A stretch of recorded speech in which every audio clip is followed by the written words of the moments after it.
بہت سے علماء گردن اور گالوں سے داڑھی کٹواتے ہیں، کیا ہم ایسا کر سکتے ہیں؟ یہ جائز ہے؟ گردن جو ہے یہ داڑھی میں شامل نہیں ہے بھائی۔ داڑھی کو عربی زبان میں لحا کہتے ہیں۔ لحا وہ بال جو جبڑے پر ہے۔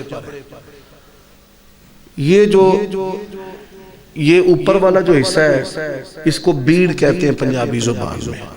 یہ اوپر والے جو دانت ہے یہ ہماری کھوپڑی کے اندر فٹ ہے، اور جو جبڑا ہے یہ نچلا، یہ ہڈی جو یہاں کانوں سے شروع ہوتی ہے اور ٹھوڑی پر ختم ہوتی ہے، اس کو عربی زبان میں جبڑا کہتے ہیں۔ یہ لہیے کے دانت، لہیے کے اوپر جو رخسار ہے، ان کے بال رکھنا یہ داڑھی ہے۔ یہ گردن داڑھی میں شامل نہیں، پیچھے سے داڑھی میں شامل نہیں۔ اسی طرح یہ جو بال ہیں یہ بھی اوپر جو کھوپڑی کے اوپر بال ہے۔ کس کے اوپر کہہ رہا ہوں؟ کھوپڑی۔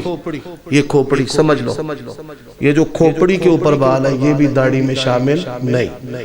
قرآناً عربیّا لعلکم تعقلون بلسان عربی مبین۔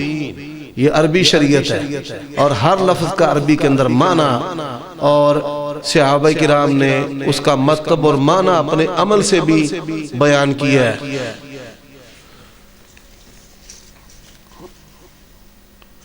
تو گردن کے بال، ایسے بال جو داڑھی میں شامل نہیں ہیں وہ کٹوائے جا سکتے ہیں۔ ایسے بال جو داڑھی میں شامل نہیں ہیں وہ کٹوائے جا سکتے ہیں۔ کوئی بندہ یہ نہ کہہ دے عمر صدیق نے داڑھی کٹوانے کا فتویٰ دے دیا، پھر سن لو، ایسے بال جو داڑھی میں شامل نہیں ہیں وہ کٹوانے جائز ہیں۔ یہ بات میں نے وضاحت سے کر دی ہے۔